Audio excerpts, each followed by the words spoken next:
যে ঘটনাগুলো ঘটেছে সেটা শুধু নিন্দার ভাষা না, আমি বলবো এটা একটি ষড়যন্ত্র। আপনারা জানেন এই আওয়ামী ফ্যাসিস্ট দল আমাদের দেশে কোনো সময়ের জন্য একটি ভালো কাজ করে নাই। শেখ মুজিব নিজেও যুদ্ধ করে নাই, তার লোকজনও যুদ্ধ করে নাই, দেশ শাসন যখন করতে এসেছে তাও করতে পারে নাই, দুর্ভিক্ষ দেখা দিয়েছে। সেই দলটি কি ভালো কাজ করতে পারে আপনারা জানেন?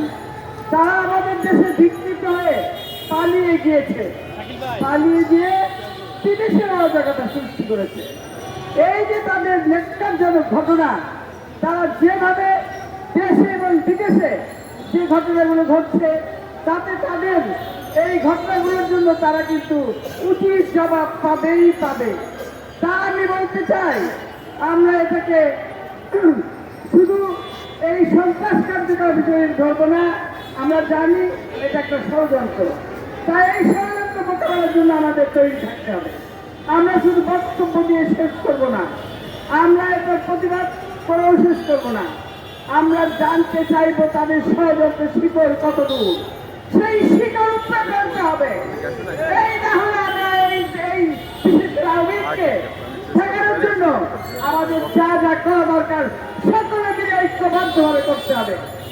আমরা কি চেয়েছিলাম? দেশে শান্তি চেয়েছিলাম, সেই কারণে আমরা এই শেখ হাসিনাকে বিজয় করেছিলাম। কিন্তু শেখ হাসিনাকে বিজয় করে আমরা কি পেয়েছি? যারা এসেছে তারাও দুর্নীতি করা শুরু করেছে। এরপর আবার আমরা কি দেখছি?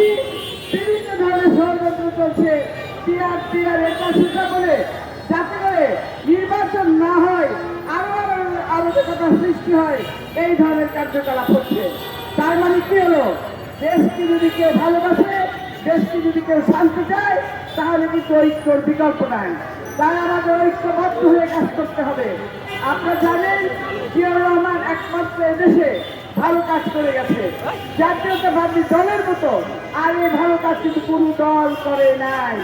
তাই আপনারা দেখেন আমাদের নেতা যে জিয়াউর রহমান সাহেব যেভাবে কাজ করেছেন, ম্যাডামও সেইভাবে কাজ করে গেছেন, এবং আজকে তারেক রহমান সাহেব একইভাবে সেই আদর্শ ধারণ করে কাজ করছেন। তিনি যে রাষ্ট্র কাঠামো মেরামতের 31 দফা দিয়েছেন, সেটা কিন্তু আজকে অত্যন্ত প্রশংসিত হয়েছে। এমন জিনিস, তাকে যখন আমাদের জিয়াউর রহমান বাংলাদেশে নিয়ে আসলেন, তার কয়েকদিন পরে উনি মারা গেলেন।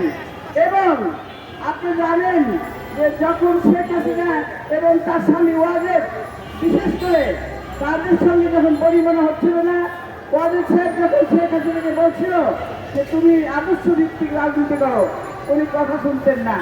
এইসব নিয়ে বিভিন্ন কারণে তখন ওয়াজেদ মিয়াকে বন্দি করে রেখেছিলেন শেখ হাসিনা।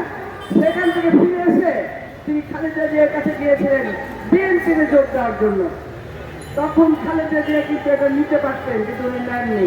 উনি বুঝিয়ে বলেছিলেন এটা আপনাদের পারিবারিক ব্যাপার, এটা আপনার এইভাবে না নিয়ে উনি বুঝিয়ে সুঝিয়ে তাকে পাঠিয়ে দিয়েছিলেন। কিন্তু শেখ হাসিনা হলে কি করতো? এটা কিন্তু উল্টা হতো, শেখ হাসিনা এটাকে নিয়ে এমন কাজ করতো যেটা অত্যন্ত দুঃখজনক।